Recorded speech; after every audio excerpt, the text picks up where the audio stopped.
দেশের বাস্তবতার অনেক পরিবর্তন ঘটে গেছে। আমি যখন ডাকসুর ভিপি নির্বাচিত হই তখন দেশ হলো সদ্য স্বাধীন দেশ, এবং আমরা যুদ্ধ করে অস্ত্র হাতে পাক হানাদার বাহিনীকে পরাজিত করে দেশকে স্বাধীন করেছি। এবং সেই আত্মসমর্পণ অনুষ্ঠানে যেটা এখন সারাওয়ার্দী উদ্যান রেজ করছে সেটা হয়েছিল, সেখানে পাকিস্তানি সেনাবাহিনী, তার air force, land force, Naval force, along with all civil paramilitary auxiliary forces, যেটার অর্থ হলো আলবদর, রাজাকার, ছাত্র সংঘ, জামাতে ইসলাম, এগুলো সব অক্সিলারি ফোর্স ছিল। এবং সেখানে ইনস্ট্রুমেন্ট অফ সারেন্ডারে পরিষ্কারভাবে লেখা ছিল যে আমরা আনকন্ডিশনালি আত্মসমর্পণ করলাম। এখন সেই সময় এই আত্মসমর্পণকারী শক্তি তার বাংলার মাটিতে আবার পুনর্জীবিত হওয়ার কোনো চিন্তাই কারো ভেতরে ছিল না, এখনো নাই। পাকিস্তান আর্মি ঢাকা শহরে কোনো ক্যান্টনমেন্ট করতে পারবে? নিয়াজি তো সই করে দিয়ে গেছিল সেই সারেন্ডার। একইভাবে তার অক্সিলারি ফোর্স যারা, তাদেরও কিন্তু বাংলার মাটিতে কোনো তৎপরতা চালানোর অধিকার থাকতে পারে না। কিন্তু আজকে পরিস্থিতি বদলে গেছে, এবং স্বাধীনতার পরবর্তীকালে যারা দেশ পরিচালনা করেছে রাজনৈতিক দল সম্পর্কে আলোচনাটা বেশি হয়, কারণ রাজনৈতিক দলের ভেতর দিয়ে রাষ্ট্র পরিচালনার কর্মকাণ্ডটা একটা শৃঙ্খলাপূর্ণ নিয়ম অনুযায়ী সেটা চলতে থাকে। কিন্তু দুর্ভাগ্য, যাত্রার শুরুর পর থেকেই আমরা কিন্তু একটা ভিন্ন জগতে প্রবেশ করলাম। যেই অঙ্গীকার এবং শপথ নিয়ে দেশ স্বাধীন করেছিলাম, শুরু হয়ে গেল লুটপাট, ঘুষ, দুর্নীতি, এবং সেটা মুজিব আমল থেকে শুরু করে চলতে চলতে চলতে চলতে আমরা এখানে এসে পৌঁছেছি।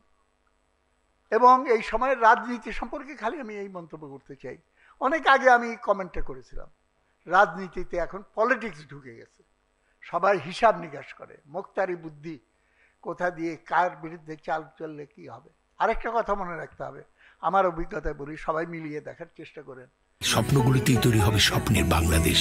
স্বপ্ন ধরা, ধরনের বুকে স্বপ্নের ঠিকানা। এবং এটা ইতিহাসের কথা, রাজনীতি হলো অর্থনীতিরই ঘনীভূত প্রকাশ। ঢাকা বিশ্ববিদ্যালয়ে গোলাগুলি হয়, তারপর হঠাৎ থেমে যায়। কি খবর নিয়ে জানা গেল শেরাটনে বৈঠক হয়ে গেছে, দুই গ্রুপ 60-40 ভাগাভাগি হবে। আমি যখন ডাকসুর ভিপি ছিলাম তখন 7 মার্ডারিতে হয়েছিল। তখন আওয়ামী লীগের দুই অংশের ভেতরে গোলাগুলি পড়ে গেল সব, এবং একটা অরাজকতার পরিস্থিতি। এইটার ভেতরে আমাদের কাজ করতে হয়েছে, কিন্তু আমরা মূল লক্ষ্য সেটাকে কোনো সময়, অন্তত আমি তো সেটা ভুলে যাইনি, এবং পরবর্তীকালে সেই ধারাটা চালিয়ে গিয়েছে। এই যে মান্না সাহেব এখানে আছেন, তিনিও ভিপি ছিলেন, একাধিকবার ভিপি নির্বাচিত হয়েছেন।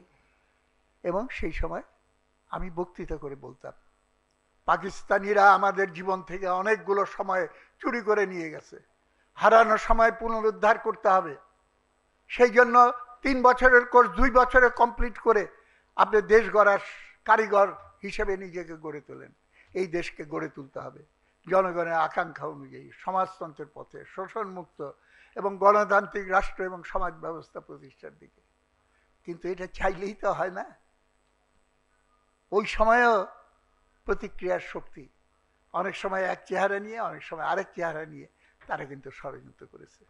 এখানে যারা মুক্তিযোদ্ধা আছে তারা সকলেই জানে, যুদ্ধের একটা নিয়ম হলো আপনি ফাইট করবেন, বিজয়ের জন্য চেষ্টা করবেন, পরাজয়ের হয়ে গেলে একটা কন্টিনজেন্সি প্ল্যান রাখতে হয়। 16ই ডিসেম্বর থেকে পাকিস্তান হানাদার বাহিনী পরাজিত হওয়ার পর একটা কন্টিনজেন্সি প্ল্যান কার্যকর করেছে, সুচতুরভাবে আমাদের দেশকে অরাজকতা এবং ধ্বংসের দিকে নিয়ে গিয়ে আমাদেরকে বর্তমান অবস্থায় নিয়ে এসেছে। একটা সম্পূর্ণ ভিন্ন পরিস্থিতি। আমাদের জাতি সম্পর্কে আমি বলবো, আমরা বীরের জাতি।